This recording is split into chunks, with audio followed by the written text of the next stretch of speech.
Hi everyone, welcome back. I'm Dr. Jeff Banas. In these series of videos, what I'm going to do is preview the Ironman Arizona course. I'll take you through the swim, bike, and the run, take you through the course map, and hopefully give you some tips that will make your race much more successful and more enjoyable. Okay, we're going to go over the Ironman Arizona swim course, and I'm going to try to give you a couple tips here that will hopefully help you out and make it a faster swim or more enjoyable. Ironman Arizona, the swim is a pretty basic swim. The Ironman course is actually in Town Lake, which is a man-made lake here. So since it's man-made, majority of the time you're not going to have any type of current. Sometimes if there is a lot of rain, we will get a small current because this is basically a wash. And we could, if there's a lot of rain, you may be able to go through here and get a little bit of current heading down through the lake and then out the back end here. You see in this one here, there is no water out on this end. Okay, so a couple things about the Ironman. Here's the map, and in the map they just basically say, you know, it's straight out and back one loop course. A couple of little tips from the Ironman. So here's the course, what we see, and what you have is here's the transition area right here. Okay, and what you're going to do actually, and we have a couple of Mill Avenue bridges here, and this is called Rural Scottsdale Road. One of the couple of tips that you could do, first, here's a transition area right here, and you know, before the race there will be of course a lot of the bathrooms right up in here. However, if you do need to go to the bathroom, you could sneak right over down here, down the road a little bit here, and there's usually another porta potty right down in there that's just only a couple minutes away if you don't want to wait in line. So after you go through the transition and you'll cross the timing chip to activate your timing gear, right up in here where you jump into water, it's actually a jump. So you're actually going to drop into the water and jump in. So this is the transition area right up in here. And if you see what you, on the, so you actually jump in here, and make sure, you know, when you jump in, you might want to jump in, grab your goggles so they don't pop off. And then you have to actually swim down here a little ways past this bridge to the swim start. Now, if you don't want to get in the water right away, you can actually just walk right down here and step on the rail right up in here. You could go right into this area and warm up. But another thing you could do is you jump in here, so you're going to have to swim just a little bit to get to that swim start. So take that into account so you have the time to get in the water. One thing you can also do is there's this little ledge right up in here, and you could actually sit on this ledge and actually stand on that ledge if you want. So you can easily hop in the water right here, swim down to the bridges, and then just kind of hang out here before the race if you want. That's what I've done every year. Now the swim, if we go through the lake here, let me bring up the picture that has the. So it's basically just out and back. This is a little bit deceiving right here. So it's out and back. A lot of times, a lot of people think that this bridge right here is the turnaround. One thing you could do, and it's not. So you're going to have to swim a little bit past that bridge. So just take that into account. I know a lot of people, once they get to this bridge here, they think that's the turnaround. But remember, it's not. You're going to have to go a little bit further than that. A couple little tips. One thing you could do here. Now, the fastest line is usually starting a little bit inside and heading straight down.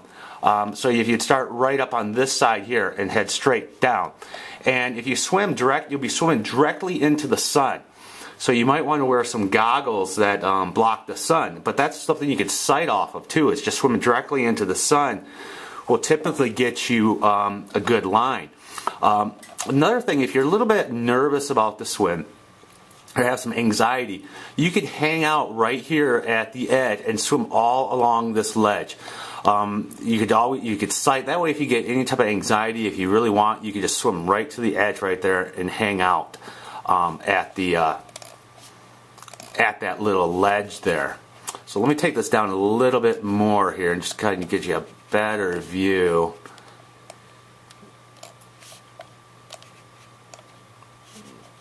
Okay, so this would be the transition. This is Town Beach right here, which is the swim.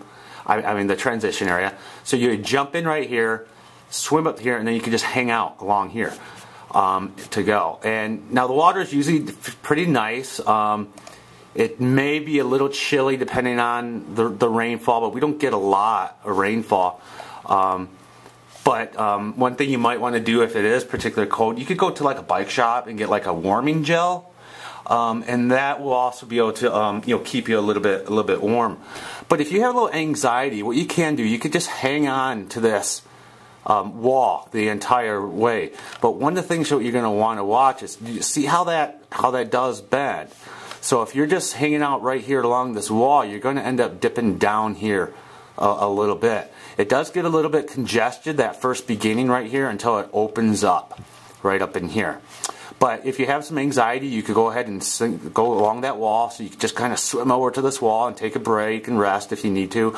Another thing that you can do if you get a little anxiety is just swim from one kayak to the other kayak. I was out there kayaking one year, and a guy swam right up to the kayak to me and goes, "I can't do it, I can't do it." And you could tell he was really panicking. And I said to him, "Do you see that kayak over there?" And he's like, "Yeah." I said, "Well, just swim to that kayak and do that the entire way down." So if you freak out, swim to a kayak, grab that kayak, rest of it, swim to the other one, and back and forth. So basically it's just straight out. Now, one thing you could sight off, if you could sight off the beams on this bridge right here, on the Scottsdale Rural Bridge. It's called Scottsdale Road on this side and Rural on this side. That's why we call it the Scottsdale Rural Bridge. But it's a very big bridge. You could sight off of one of the pylons that hold it up, and you'll just cut through that, then hang out around that side here. And then this is a little bit deceiving. It's usually more like a diamond out here a little bit. But again, you could go again and swim over along this wall right here too. So if you do have a little anxiety in your swim, this is a good course where you can just kind of hang out along the wall the majority of the time and always have that reliability that you could go ahead and grab onto the edge there. And then basically, it's just out back, hang on to that wall. And then you go under the bridge right here and make a little edge up here and then hop back into the transition. So I just think that one of the biggest tips that I could give you here for Arizona is that this is a wall here and there's going to be a drop. You didn't have to jump into the maybe 5-foot drop that you jump into there. So make sure you hold down your goggles there. And then you could also go up and hang along the shore right here and just kind of sit here. Okay? So moving on to the bike. One thing that I forgot to mention I think is important to add is the swim exit for Ironman Arizona. Now the swim start is an open water start. So you're going to jump in the water and you're going to be treading water out there or sitting out on the that ledge until you're ready to do the start. But the swim exit is usually out of these stairs like this, okay? And now these guys right here, they're standing on the stairs, but this is too deep right here for you to stand up onto.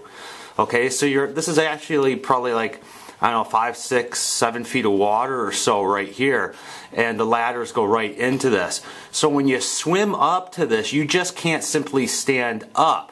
You have to get your feet onto the bottom of this step.